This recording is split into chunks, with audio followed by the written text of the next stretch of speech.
우리 세 번역으로도 한번 읽어보겠습니다. 시작. 마음이 평안하면 몸에 생기가 도나 질투를 하면 뼈까지 썩는다. 아멘. 오늘 말씀 주제가 시기 또는 질투인데요. 여러분 혹시 누구를 이렇게 시기하거나 질투해 본 적 있으세요? 있으세요? 저는 그렇게 마음이 심술궂지 않아서요. 다른 사람의 거를 그렇게 막 갖고 싶다고 생각해 본 적도 없고, 저는 그냥 제 인생 저의 길을 가는 사람이니까 저는 그렇게 시기해 본 적이 없어요 라고 생각하시는 분들도 있을 수 있어요. 근데 시기라고 하는 건, 성경이 말하는 질투라고 하는 건 사실 그렇게 욕심이 많고 심술궂은 사람들에게만 해당되는 건 아닙니다. 제가 오늘 말씀에서 이야기할 이 시기가 구체적으로 무엇인지 본격적으로 이야기하기 전에 썰 하나를 풀어드릴게요. 제가 그 2시 탈출 컬투쇼 아세요? 그래요? 저만 듣나? 아재들만 듣나요? 아닌가? 하여튼 2시 탈출 컬투쇼를 자주 듣거든요. 거기서 들었던 좀 재밌는 사연입니다. 이 사연을 제출하신 분은요, 그 태국에서 관광 가이드를 하시는 분이에요. 근데 이분이 관광 가이드를 이렇게 하러 갔는데 어느 날은 한 농촌의 부녀회에서, 이거 벌써 보여주시면 안 돼요. 스포입니다. 자, 아직. 제가 타이밍 알려드릴게요. 죄송해요. 네, 그 농촌에 있는 부녀회에서 태국으로 관광을 오셨대요. 근데 이 부녀회 분들이 한 60에서 70대의 할머니들이셨는데, 사실 할머니도 아니죠. 죄송해요. 아주머니들이셨는데, 그 입국 심사대 있잖아요. 입국 심사대를 이 관광 가이드가 먼저 이렇게 통과를 한 다음에 뒤에서 이제 아주머니들이, 어머님들께서 따라올 거라고 생각하고 이렇게 기다리고 있었대요. 그런데 1시간이 지나도 어머니들이 안 나타나는 거예요.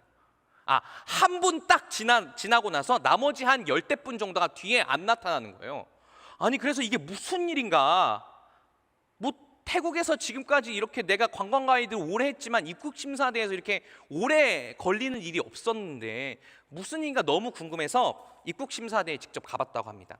네, 가봤더니 거기에 계시던 아주머니 할머니가, 아이고 이 양반이 자꾸 나한테 버스표를 달라 그래. 나는 비행기를 타고 왔는데 버스표는 없는디? 할머니가 그러시더래요. 그래서 버스표가 무슨 소리냐고 그랬더니 거기 앞에 있던 입국 심사관이 자꾸 이 아주머니한테 패스포트 달라는 걸 이제 영어를 잘 못하시니까 버스표로 알아들었던 거죠. 여기서 터졌어야 되는데 안 터졌으면 이제 정 망한 겁니다. 자, 어쨌든 근데 이렇게 패스포트, 여권을 달라고 하는 거예요, 입국 심사관이. 근데 왜 이렇게 여권을 달라고 그러나 알고 보니까 입국 심사관이 방금 전에 머리를 뽀글뽀글 볶고 초록색 조끼를 입은 한 아주머니가 지나갔는데 그 다음에 똑같은 아주머니가 와서 입국 심사를 받는 겁니다. 너무 이상해서 이게 뭔가 하고 옆을 돌아봤더니 머리를 똑같이 뽀글뽀글 볶고 그리고 초록색 조끼를 입은 15명 정도의 아주머니들이 옆에 있었던 거예요. 이 사람들이 지금 나를 가지고 장난을 치는구나 라고 생각했던 입국 심사관이 신원을 확인하기 위해서 여권을 달라고 했던 거예요. 자, 이런 모습이었죠. 그 아주머니들이 이런 모습이. 자, 이제 이미지 보여주세요. 그거. 네, 다 아주머니들이 이렇게 똑같이 생긴 거니까 우리나라 사람이면 이게 구분이 되는데 외국 사람이니까 잘 이제 구분이 안 됐던 거죠. 자, 이 사연의 제목이 뭐냐면요, 뭐였을 것 같아요, 여러분? 이 사연의 제목이 클론의 습격이었습니다. 클론이 뭔지 아시죠? 복제인간. 네. 그런데요, 여러분, 사실 이렇게 비슷한 옷을 입는 거, 비슷한 헤어스타일을 하는 거 아주머니들에게만 해당되는 얘기인가요? 그런가요? 아니죠. 그렇죠? 제가 웃자고 한 이야기를 너무 진지하게 받아들이는 게 아닌가라는 생각이 들긴 하지만 이 이야기는 우리나라 사람들이 비슷한 옷을 입고 비슷한 스타일을 가지는 것을 이렇게 살짝 이렇게 꼬집어주는, 우리나라 사회의 한 단면을 보여주는 이야기가 아닌가 싶어요. 제가 인터넷에서 클론룩이라고 하는 키워드로 검색을 해봤습니다. 자, 그 다음 이미지 한번 보여주세요. 네, 그 떡볶이 옷, 그쵸? 이렇게 나오더라고요. 여러분, 이 사람들이 다 지금 교복을 입은 게 아니잖아요. 다 짠 게 아니잖아요. 그 아시죠? 지금 맨 왼쪽 위에부터 지금 약간 고전적인 클론룩입니다. 저 그 뒤에 이렇게 그 끈 달린 코트는 한 2007년, 8년, 9년 제가 대학생 때 한창 유행했던 코트고요. 그 다음에 떡볶이 코트. 교복 위에 입는 옷의 고전이죠. 그 다음에 노스페이스 패딩. 그리고 그 밑에 있는 롱 패딩, 그리고 여성분들의 가을을 상징해주는 트렌치 코트. 다들 짠 게 아닌데 다 비슷한 옷을 입고 있습니다. 왜 이런 걸까요? 한 번도 궁금해 본 적 없으세요? 아니, 이렇게 친구랑 어느 날 이렇게 만났는데 그 친구가 나랑 똑같은 옷을 입고 있어도 되게 당황했던 적 없으세요? 우리나라 사람들은 왜 마치 이렇게 짠 것처럼 비슷한 옷, 비슷한 헤어스타일을 하는 경우가 많은 걸까? 여기에 제 스스로 한번 해답을 찾아봤습니다. 뭐냐면요, 얼마 전에 제가 그 차이나는 클래스라고 하는 JNBC에서 하는 그 강연 다큐멘터리 영상을 하나 봤어요. 거기에 있는 교수님이 이런 표를 보여주시면서 우리나라 사회에 대한 이야기를 하시더라고요. 표 보여주시면 감사하겠습니다. 네, 보여주세요. 표 나와라. 뿅. 이게 잘 안 보이는데요. 혹시 대충 보이세요? 대충? 자, 지금 X축, Y축, 가로축, 세로축을 좀 설명해 드릴게요. 자, 지금 여기서 가로축, X축의 맨 오른쪽에는 뭐라고 써 있냐면 자기 표현 가치관이라고 쓰여 있습니다. 자기 자신의 개성을 드러내고 나 자신의 생각을 드러내는 걸 존중해주는 문화를 가진 나라들이 지금 저쪽에 많이 이렇게 포진돼 있어요. 뭐 호주, 영국, 뉴질랜드, 스웨덴, 덴마크, 스위스 이런 나라들입니다. 자, X자축에서 왼쪽 보시면 뭐라고 써 있냐면 생존 가치관이라고 쓰여 있어요. 저기 쪽에 있는 나라들은 어떤 나라들이냐면 먹고 사는 게 중요한 나라들이에요. 눈에 보이는 것, 내 삶을 윤택하게 해줄 수 있는 것, 의식주 같은 것이 굉장히 중요한 가치를 지니는 나라들입니다. 자, Y축 설명해 드릴게요. 조금 재미가 없는데 천만 들어주세요. 자, Y축 설명해 드릴게요. Y축 맨 위쪽에 보면 세속적 합리적 가치관이라고 써여 있습니다. 저쪽에 있는 나라들은 어떤 나라들이냐면 과학적인 것, 눈에 보이는 것만을 믿는 그런 나라들이 많아요. 저쪽에 보시면 나라가 일본, 독일, 체코 이런 나라들이 있거든요. 자, 반대로 밑에 쪽에 있는 나라들, Y축 밑에 쪽에 있는 나라들은 전통적인 가치관을 가진 나라들입니다. 종교적인 것, 전통 문화 같은 게 중요한 나라들이에요. 저쪽에 어떤 나라들이 많냐면요, 이슬람 국가들이 많습니다. 자, 여기서 봤을 때 우리나라 어디 있어요, 여러분? 혹시 보이세요? 검정색으로? 우리나라는 어디 있냐면요, 세속적 합리적 가치관과 생존 가치관이 겹치는 쪽에 있어요. 이게 뭘 의미할까요, 여러분? 이제 표 그만 보여주셔도 됩니다. 우리나라 사람들에게 중요한 건 뭐다? 눈에 보이는 거다. 우리나라 사람들에게 중요한 건 뭐다? 먹고 사는 거다. 우리나라 사람들에게 중요한 건 뭐다? 내 삶을 윤택하게 해줄 수 있는 거다. 이게 여러분 나쁜 건 아닙니다. 그런데 우리나라 사회가 그냥 그렇다는 거예요. 여러분, 이런 나라에서 남들은 다 롱패딩을 입었는데, 예를 들면 저도 그랬어요. 저도 고등학교 때 노스페이스 바람막이를 입는 게 유행이었거든요. 근데 나는 못 입었는데 친구들 다 입은 걸 보니까 이런 생각이 드는 거죠. 나는 왜 못 입지? 나도 입고 싶은데 왠지 내가 뒤처지는 것 같은데 라고 하는 생각이 들어서 엄마 아빠한테 그 다음 주에 바로 사달라 그랬습니다. 어떻게 됐을까요? 누가 훔쳐갔어요. 우리나라 사람들에겐 다 이런 마음이 있다는 거예요. 내가 가지지 못한 걸 다른 사람이 가지면 그걸 부러워하는 마음. 특별히 눈에 드러나는 것들, 어렸을 때는 아까 옷 같은 패딩, 신발 이런 거였지만 시간이 지나면 그게 뭘로 변할까요? 자동차. 시간이 지나면 그게 학벌. 시간이 지나면 그게 아파트 평수로 변합니다. 우리나라 사람들이 이렇게 눈에 보이고 내 삶을 윤택하게 해주는 것을 다른 사람의 것, 내가 가지지 못한 다른 사람의 것과 비교하는데 익숙해요. 왜 클론룩을 입게 됐을까요? 우리나라 사람들이 다른 사람의 것과 내 것을 비교하는 습관이 있기 때문에 그렇습니다. 성경은요, 그런데 이렇게 막 다른 사람의 걸 막 심술궂게 가지려고 막 탐내는 그 정도의 적극적인 시기뿐만 아니라 다른 사람의 것, 내 것이 아닌 다른 사람의 것을 자꾸만 엿보고 곁눈질하는 것도 마찬가지로 시기라고 이야기합니다. 자, 오늘 말씀 속에서 성경이 시기에 대해서 구체적으로 좀 더 뭐라고 하는지를 한번 살펴보도록 하겠습니다. 시기의 마음을 대표적으로 빼앗겼던 사람이 있어요. 바로 누구냐면 이스라엘의 첫 번째 왕 죄송해요. 제가 약간 과거에 영어 학원 강사를 해갖고 약간 그 리액션에 대한 그 어떤 마음속에 갈망이 있습니다. 다시 한번 해볼게요. 사울. 그렇죠? 사울 이야기를 한번 볼게요. 사울이 시기라고 하는 것에 어떻게 빠져들었는지 우리 사무엘상 18장 6절에서 9절의 말씀을 세 번역 말씀으로 읽어보겠습니다. 자, 우리 함께 읽어볼게요. 시작. 다윗이 블레셋 사람을 쳐 죽이고 군인들과 함께 돌아올 때 이스라엘의 모든 성읍에서 여인들이 소구와 꽹과리를 들고 나와서 노래하고 춤추고 환호성을 지르면서 사울 왕을 환영하였다. 7절 함께 읽겠습니다.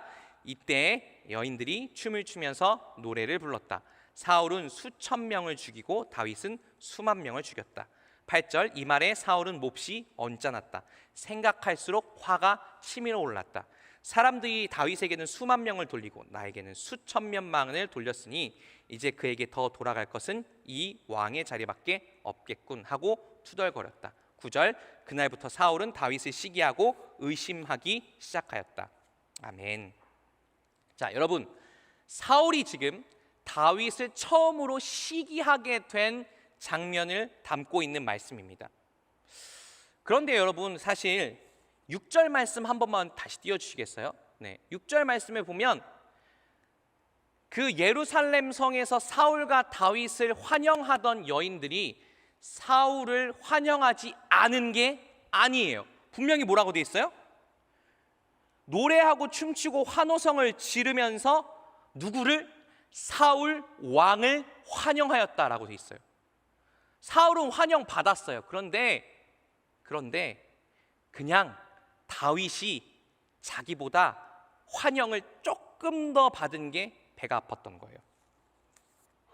자, 그래서 사울은 이렇게 자기보다 더욱더 칭찬을 받고 환영을 받던 이 다윗을 보고 함께 기뻐하기는커녕 어떤 감정을 느꼈다고 돼 있어요. 자, 우리 8절 말씀 보여주세요. 8절 말씀에 보면 이 사울의 감정선을 잘 따라가셔야 됩니다. 자, 이 말에 사울은 몹시 어땠대요? 처음에는 언짢았대요. 언짢다는 건 이렇게 표현해 볼까요? 불편하다는 거예요. 살짝 기분이 상했는데, 그런데 그 다음에 어떻게 돼요? 생각할수록 화가 치밀어 올랐다라고 돼 있습니다. 여러분, 왜 화내는 분들 중에 그라데이션으로 화내는 분들 있죠? 학교 막 이렇게 저 고등학교 선생님들 중에 막 그런 분들 있었어요. 다 그런 건 아니에요. 야, 너 똑바로 안 해? 야, 막 이렇게. 지금 어떻게 되는 거예요? 사울이 생각하면 생각할수록 기분이 나쁜 거예요. 그래서 마지막에 가면 뭐라고 얘기해요? 사람들이 다윗에겐 수만 명을 돌리고 나에겐 수천 명만을 돌렸으니 이제 그에게는 더 돌아갈 건 왕의 자리밖에 없겠군이라고 얘기합니다. 여러분, 이게 상식적인 생각이에요? 이게 합리적인 생각이에요? 이때 당시에 사울은 왕이었습니다. 왕으로 나라를 잘 다스리고 있었어요. 다윗은 이때 뭐였어요, 여러분? 다윗의 이때 신분은 뭐였어요? 양치기였어요. 이제 이제 해봐야 16, 17, 18밖에 안 된 소년이었어요. 그런데 왕이, 한 나라의 왕이 16, 17살짜리 소년을 자기 라이벌로 생각한다고요?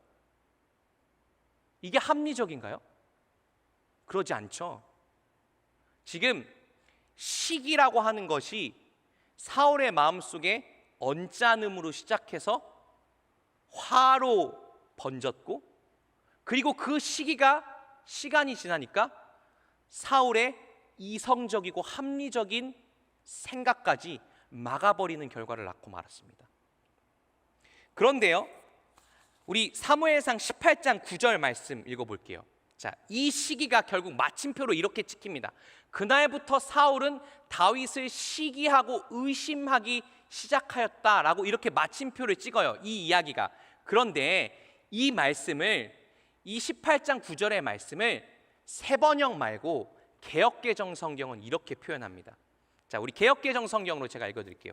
그날 후로 사울이 다윗을 어떻게 했더라? 주목하였더라.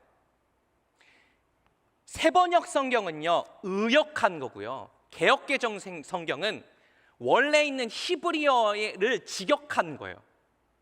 히브리어 원문에 보면 눈으로 쳐다봤다라고 돼 있어요. 여러분, 이게 의미하는 건 뭐냐? 시기라고 하는 죄는 우리의 눈으로 짓는 죄라는 거예요. 시기라고 하는 죄는 그 시기 속에, 시기가 우리의 눈을 통해서, 누군가를 바라보는 우리의 시선을 통해서 표현된다는 거예요. 특별히 누군가가 기쁘면 어떻게 해야 돼요? 여러분, 내 친구가 기쁘면, 내 친구한테 좋은 일이 생기면 어떻게 하는 게 자연스러워요? 함께 좋아하는 게 자연스럽죠. 이게 정상적인 반응이에요. 내 친구한테 힘들고 슬픈 일이 생기면 나도 그 감정에 동요돼서 함께 슬프고 눈물 흘리는 게 정상적이에요. 그런데 마음속에 시기가 확 들어온 사람은 이 정상적인 반응, 정상적으로 내 친구, 내 주변에 있는 사람들을 바라보는 게 불가능해집니다. 시선이 왜곡돼요. 기뻐하는 사람이 보면 배가 아프고요, 슬퍼하는 사람을 보면 기분이 좋아요. 왜요? 사람을 보는 시선이 왜곡되었기 때문에 그렇습니다. 오늘 말씀을 듣고 집에 나가시면서, 여기 교회를 나가시면서 시기가 뭐였지? 라고 하는 생각이 드실 수도 있을 것 같아서 제가 시기가 눈으로 짓는 죄라는 걸 아주 잘 보여주는 이미지를 하나 가져왔습니다. 이 이미지가 아마 익숙하신 분들이 있을 거예요. 그 이미지 보여주세요. 여기 눈 있는, 이거 아시는 분들 있죠? 이거 분명히 어디서 본 분들 있어요. 이거 뭐예요? 이거? 몰라요? 컴퓨터 관련된 거 많이 아시는 분들은 아실 겁니다. 이게 엔비디아라고 하는 그래픽 카드 회사의 로고예요. 저 엔비디아에서 Dr을 빼버리면 뭐가 남아요? NV가 남죠. NV, 영어로 뜻이 뭘까요? 네, 질투, 시기입니다. 그리고 이 회사의 로고에 지금 뭐가 그려져 있어요? 눈이 그려져 있어요. 저 눈은 그리스 로마 신화에 나오는 질투의 여신의 눈을 상징화한 거예요. 그런데 그리스 로마 신화에 나오는 질투의 여신, 굉장히 냄새가 많이 나고 굉장히 몰골이 추합니다. 안색이 창백해요. 그런데 질투의 여신의 가장 큰 특징이 뭔지 아세요? 눈이 사시예요. 앞을 보고 있는데 똑바로 앞을 보지 못하는 게 질투의 여신의 특징입니다. 즉, 시기와 질투는 뭘 한다? 우리의 시선을 왜곡시킨다. 함께 기뻐하는 사람과 함께 기뻐하고, 울고 있는 사람과 함께 울지 못하게 하는 게 시기입니다. 자, 그렇다면 이 시기는 우리의 삶을 어떻게 망칠까요? 우리의 삶에 어떤 악 영향을 끼칠까요? 오늘 본문인 잠언 14장 30절의 말씀 우리 읽어보겠습니다. 자, 우리 잠언 14장 30절 함께 크게 읽어볼까요? 시작.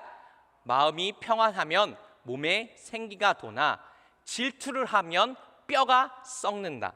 자, 이렇게 돼 있어요. 여러분 궁금하지 않으세요? 저는 이 말씀 읽을 때마다 궁금해요. 여러분 성경을 읽을 때 질문을 잘 던지셔야 됩니다. 뭐가 궁금했냐면 질투, 시기가 나쁜 건 알겠는데 왜 뼈가 썩는다 그랬을까? 그냥 비유적인 표현일까? 여러분 진짜 질투하고 시기한다고 해서 뭐 이렇게 여기 뼈가 막 부스러지고 그래서 제가 막 이렇게 슬라임처럼 막 이렇게 되고 이런 거 아니잖아요. 비유적인 표현이잖아요. 비유에는 의미가 있어요. 자, 뼈가 썩는다 그랬어요. 뼈라고 하는 건 성경 속에서 뭘 상징하는 거냐면 우리 사람의 본질, 사람의 생명을 뜻하는 겁니다. 이걸 증명할 수 있는 근거가 뭐 있냐면요, 하나님께서 아담을 만드신 다음에 첫 번째 여자인 하와를 만드실 때 아담의 뭘 빼오셨죠? 갈비뼈를 빼오셨잖아요. 아담 안에 있는 생명의 근원, 아담 안에 있는 아담의 인간됨을 빼다가 여자를 만드신 거예요. 뼈는 뭐다? 인간의 인간됨이다. 그러면 자, 뼈가 썩는다 그랬어요. 질투하면 썩는다는 건 뭘까? 여러분 생각해 보세요. 썩는다. 뼈가 되게 여러분 다치면 어떻게 돼요? 뼈가 부러지죠. 근데 부러지는 건 아주 단시간에 걸쳐 일어나는 일입니다. 이렇게 똑 하고 부러지면 이렇게 되잖아요. 근데 여러분 반대로 썩는 건 어때요? 혹시 음식을 썩혀 보신 분 계세요? 없으시죠? 저는 많이 썩혀 봤어요. 제가 자취를 했거든요. 밥솥에다 밥을 해놓고 한 일주일 밥을 안 먹으면 그 밥에서 곰팡이가 막 이만큼 피어나요. 죄송합니다. 하여튼 그렇게 음식이 썩으면 어떻게 돼요? 분명히 여기 조금, 밥통에서 요만큼 조금에서 곰팡이가 피었는데 시간이 지나면 그 곰팡이가 천천히 그러나 분명하고 확실하게 밥솥 전체로 퍼져요. 여러분 질투가 뼈를 썩게 한다라고 하는 건 무슨 의미냐면요, 우리 마음속에 시기와 질투가 한번 이렇게 쑥 들어오면 그 질투가 우리의 생명을, 우리의 인간됨을 천천히 그러나 분명하고 확실하게 망가뜨려 버린다는 거예요. 아까 다윗을 시기했던 사울 있죠? 사울은 어떻게 됐어요? 그 이후로 다윗을 죽이려고 하는 그 분노에 가득 차갖고 거의 괴물이 되어버립니다. 매일 화를 내요. 다윗이 저기 있는데 다윗한테 창을 던져서 다윗을 죽이려고 해요. 분노의 화신이 되어버려요. 자, 사울 말고 대표적으로 시기 때문에 인생이 망가진 사람 한 명 있습니다.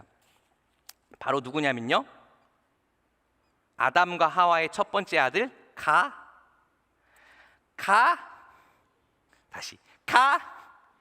죄송해요. 약간 조련하는 거 아닙니다. 네, 여러분의 리액션을 이끌어내는 거예요. 가인입니다. 가인과 아벨이 아담과 하와의 첫 번째 아들 그리고 두 번째 아들이었어요. 그런데 가인은 곡식을 기르는 사람이었고 아벨은 양을 쳐서 목축업을 하는 사람이었습니다. 그런데 하나님께 가인도 제사를 드렸고 아벨도 제사를 드렸어요. 그런데 참 이상하게, 이유는 몰라요 정확하게, 하나님께서 가인의 제사는 받지 않으셨고 아벨의 제사는 받으셨습니다. 여러분 이런 상황이라면 상식적으로 이거 어떻게 반응해야 돼요? 하나님이 내 제사는 받지 않으셨는데 내가 뭔가 놓친 게 있나 보다. 그 놓친 걸 채워야겠다. 그 놓친 걸 채워서 다시 제사를 드리면 하나님께서 받으시겠지? 라고 생각하면 됩니다. 뭐 하면 돼요? 하나님이 나의 제사를 받지 않은 것에 대해서 그 원인을 누구에게서 찾으면 되죠? 나에게서 찾으면 돼요. 그런데 가인은 어떻게 했을까요? 그 원인을 나에게서 찾지 않았습니다. 그냥 하나님이 왜 내 제사를 받지 않았지? 라고 하는 생각이 바로 동생인 아벨에게로 옮겨갔어요. 내 재산은 받지 않았는데 왜 제 재산은 받았을까? 그래서 가인의 마음속에 있던 이 시기와 질투는 어떻게까지 번져가냐면요, 우리 창세기 4장 8절의 말씀 함께 읽어볼게요. 가인의 마음속에 있던 시기와 질투의 결과입니다. 여러분, 시기와 질투가 이렇게 무서워요. 그냥 욕심 정도가 아니에요. 그냥 거기서 끝나는 게 아닙니다. 자, 우리 읽어볼게요. 시작. 가인이 아우 아벨에게 말하였다. 우리 들로 나가자. 그들이 들에 있을 때 가인이 그의 아우 아벨을 어떻게 했다고요? 쳐 죽였다. 시기와 질투는 그 시기와 질투의 대상을 파괴하고 파멸시키고 그 생명을 빼앗는 데까지 나아갈 수 있습니다. 후기가 궁금하죠? 이렇게 동생을 죽인 후에 가인은 어떻게 살았을까요? 자, 가인의 그 뒤에 삶 이야기가 역시 성경에 나옵니다. 우리 창세기 4장 11절에서 12절 말씀 보여주세요. 제가 읽어드릴게요. 가인이 받았던 저주의 내용입니다. 이제 내가 땅에서 저주를 받을 것이다. 땅이 그 입을 벌려서 너의 아우의 피를 너의 손에서 받아 마셨다. 내가 밭을 갈아도 땅이 이제는 너에게 효력을 더 나타내지 않을 것이다. 너는 이 땅 위에서 쉬지도 못하고 떠돌아다니게 될 것이다. 가인의 삶의 결말은 어떻게 됐냐면, 땅에서 아무리 열심히 일을 해도 땅이 먹을 걸 내놓지 않아요. 그런데 그것보다 더 뼈아픈 가인의 삶의 결말은 이겁니다. 다시 한번 말씀 보여주세요. 12절 말씀 보여주세요. 4장 12절 말씀 한 번 더 보여주세요. 네, 뭐라고 되어 있어요? 너는 쉬지도 못하고 떠돌아다니게 될 것이다. 여러분, 시기와 질투의 마음을 빼앗기면 우리의 마음이 뭘 잃어버려요? 쉼을 잃어버려요. 혹시 누군가를 진짜 시기해 본 적 있으세요? 누군가를 진짜 시기하면 하루 종일 그 사람 생각만 납니다. 같은 반에 있는 친구를 시기하면요, 아침에 딱 학교에 갔는데 그 친구가 들어오자마자 그 친구의 머리끝부터 발끝까지가 다 마음에 안 들어요. 안 그래요? 저만 그런가? 저만 마음이 좀 강팍해서 그런가요? 그 친구가 말하는 하나하나가 나를 불편하게 만들어요. 여러분, 시기와 질투에 빠지면 우리의 마음이 그 시기와 질투 때문에 계속 발발발발발발 끓는 냄비처럼 고통받습니다. 자, 그러면 시기와 질투가 시기의 질투의 대상이 되는 사람뿐만 아니라 시기와 질투하고 있는 사람을 고통스럽게 한다면 우리는 이 지혜의 걸림돌, 시기와 질투를 어떻게 넘어서고 극복할 수 있을까요? 자, 그 방법은요, 눈을 바꾸면 됩니다. 눈을 갈아버리면 됩니다.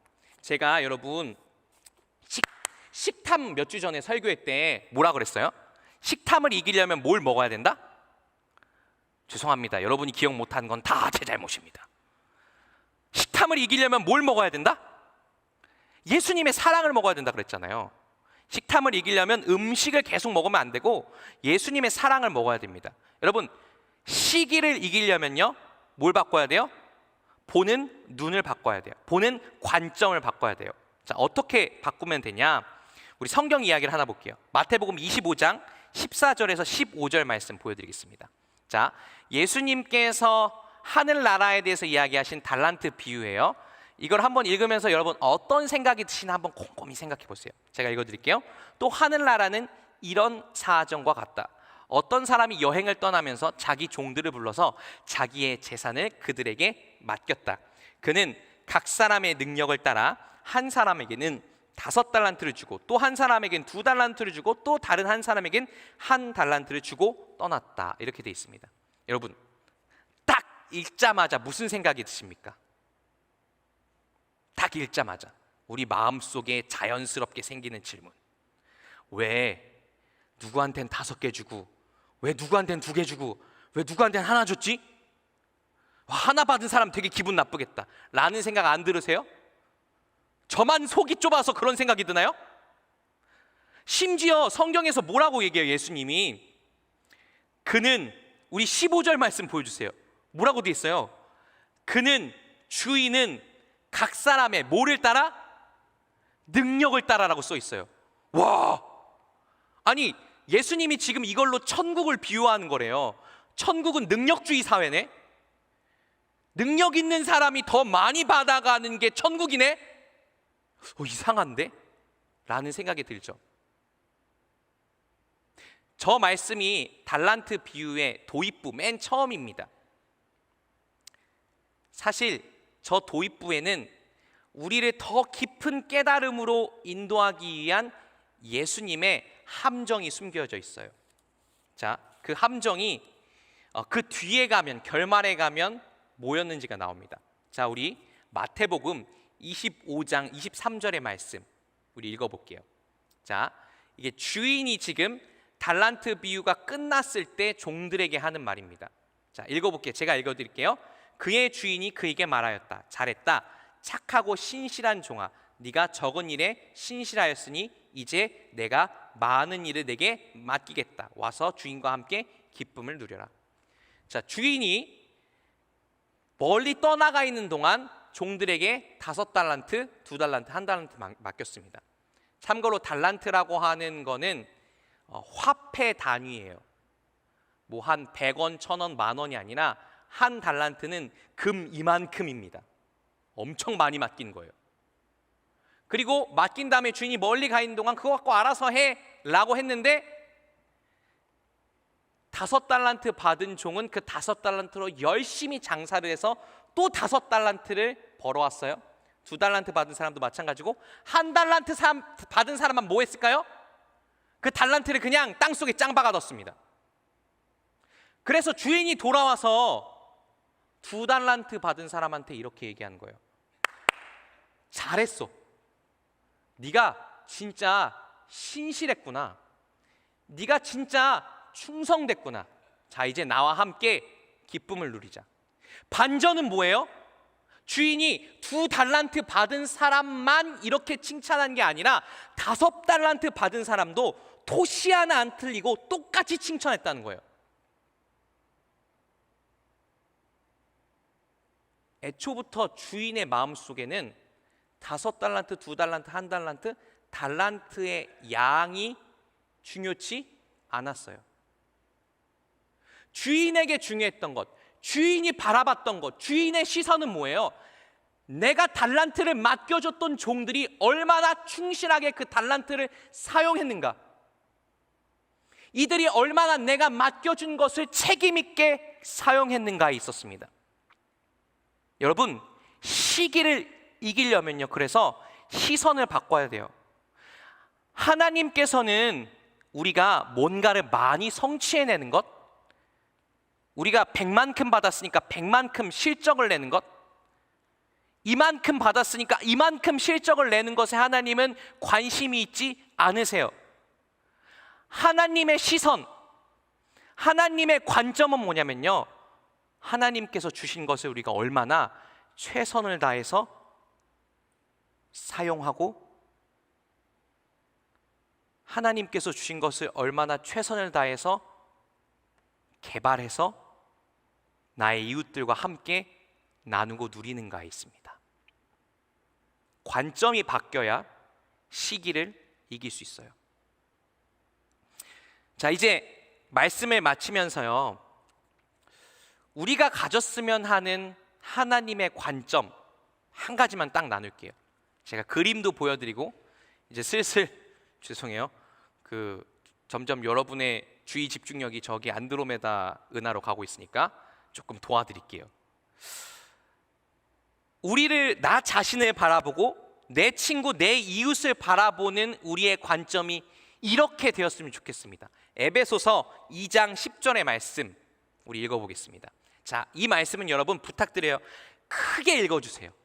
크게, 여러분 마음에 들리게, 여러분 귀에 들리게 읽어주세요. 시작. 우리는 하나님의 작품입니다. 선한 일을 하게 하시려고 하나님께서 그리스도 예수 안에서 우리를 만드셨습니다. 하나님께서 이렇게 미리 준비하신 것은 우리가 선한 일을 하며 살아가게 하시려는 검입니다. 아멘. 여러분, 우리는 뭐래요? 하나님의 작품이래요.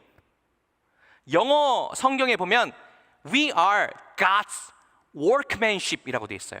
하나님이 말하자면 뭔가를 되게 열심히 막 공을 들여서 만드는 기술자라는 거예요. 그래서 하나님이 시간을 오래 들이고 노력을 엄청 들여서 우리라고 하는 예술 작품을 만드셨대요. 여러분, 우리 자신을, 내 주변에 있는 사람들을 하나님이 만드신 예술 작품으로 보실 수 있길 축복합니다. 그런데 이렇게 예술 작품으로 보면요, 어떤 일이 생기냐면요, 보여주세요. 우리 첫 번째 그림 하나 보여주세요. 우리 그림 감상하는 시간 좀 가질까요? 보이세요? 좀? 작아서 안 보일 수도 있는데 되게 약간 밋밋해요. 어때요? 어떠세요? 좀 약간 보셔야 됩니다. 느끼셔야 돼요. 그림을. 안 느껴질 수도 있겠지만 1844년, 제 기억이 맞다면 1844년에 추사 김정희라고 하는 조선시대 문인이 그린 세한도라고 하는 그림입니다. 저 그림은요, 김정희라는 사람이 유배 갔을 때, 정쟁에 휘말려서 유배를 갔을 때 그린 그림이에요. 저기 그림에 보시면 소나무가 서 있습니다. 저 소나무는 뭘 상징하냐면 유배 간 동안에도 굽히지 않는 김정희 자신의 정신, 절개를 뜻하는 거예요. 그림에 여백이 많죠? 그런데 그림에 여백이 많기 때문에 저기 서 있는 소나무들이 저렇게 꼿꼿하고 우뚝 선 것처럼 보입니다. 자, 그 다음 그림 하나만 보여주세요. 이 그림은 아마 다 아시는 그림이에요. 누가 그린 그림이요? 빈센트 반 고흐의 별이 빛나는 밤입니다. 제가 이 그림에 대해서 이렇게 막 찾아보다 보니까 이 그림에 달 말고 별이 몇 개일까요, 여러분? 세보실래요? 11개입니다. 저 별이 뭘 상징하냐면 요셉이 왜 꿈을 꿨을 때 형들의 11개의 별이 자기에게 절했잖아요. 그 별들을 상징한대요. 빈센트 반 고흐가 자기 자신을 요셉과 비슷한 처지에 있다라고 생각한 거예요. 왜냐하면 저 그림을 빈센트 반 고흐가 언제 그렸냐면 평단으로부터, 자기가 그린 그림이 평단으로부터 거절받고 신경쇠약에 걸려서 정신병원에 있을 때 그린 그림이거든요. 자, 이제 안 보여주셔도 됩니다. 여러분, 그런데요, 누가 와서 야, 세한도를 봐. 맨 처음에 보여줬던 그 그림. 야, 그 그림을 보면서 야, 빈센트 반 고흐 그림은 왜 이렇게 뭐 이렇게 정신이 없니? 반대로 누가 와서 별이 빛나는 밤에 이 그림을 보면서 야, 세한도 뭐 저 그림은 이렇게 뭐 그림 안에 그린 게 없어 라고 누군가 이야기한다면 여러분, 그 사람한테 뭐라고 이야기하실래요? 저는 이렇게 이야기할 것 같아요. 너 참 유치하다. 너 진짜 예술 작품을 볼 줄 모르는 사람이구나. 세한도도 그렇고 별이 빛나는 밤에도 그렇고 그 각각의 예술 작품이 가진 고유한 아름다움이 있어. 그리고 그 두 작품을 비교하고 무엇이 더 가치가 높다라고 평가하는 건 바보 같은 짓이야. 무의미해. 여러분, 우리가 우리 자신을요, 하나님께서 만드신, 하나님이 한 땀 한 땀 공을 들여 만드신, 사랑으로 만드신 하나님의 예술 작품이라고 생각하면 내 삶과 다른 사람의 삶을 비교하면서 다른 사람에게 있는 것, 나에겐 없네? 다른 사람은 없는 것, 나에겐 있네? 이렇게 서로 비교한 것이 얼마나 유치찬란한 일인가를 깨닫게 될 겁니다.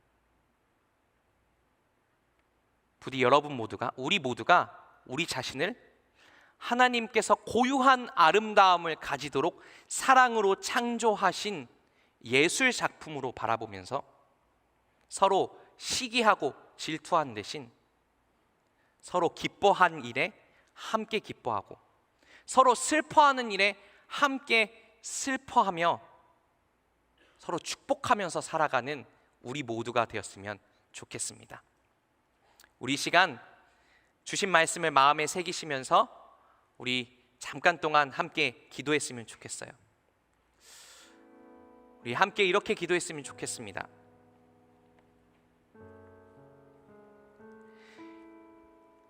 다른 사람과 나를 비교하는 것이 일상이 된 시대에 우리가 살고 있죠. 왠지 특별히 취직 준비하시는 분들, 다른 사람들은 이미 취직을 했는데 나는 다른 사람들이 그 취직할 만한 그 나이에 뭔가 그 자리에 못 가면 뒤처진 것 같은, 나 혼자 뒤떨어진 것 같은 느낌을 받으신 적 있지 않으신가요? 그런데 하나님은 그렇게 자꾸만 다른 사람의 삶을 엿보며 다른 사람과 나를 비교하는 우리에게 이렇게 말씀하십니다. 내 아들아, 내 딸아, 너는 나의 작품이야. 너는 너 그 자체만으로 아름다워. 내가 너를 얼마나 공들여서 만들었는지 아니? 내가 너를 향해 얼마나 아름다운 계획을 갖고 있는지 아니? 그래서 잠깐 이렇게 기도했으면 좋겠습니다. 주님, 제가 제 자신과 제 주변 사람들을 바라보는 그 눈을 고쳐주시옵소서. 제 자신을 하나님의 작품으로 바라보고 내 이웃의 삶도 그리 바라볼 수 있도록 도와달라고 우리 시간 입술과 마음을 열어 함께 기도하겠습니다. 사랑해 주여 전능하신 아버지 하나님, 주님, 우리의 눈을 고쳐 주시옵소서. 주님, 시기와 질투에 빠져 왜곡되어 있는 우리의 시선을 주님 바꿔 주시옵소서.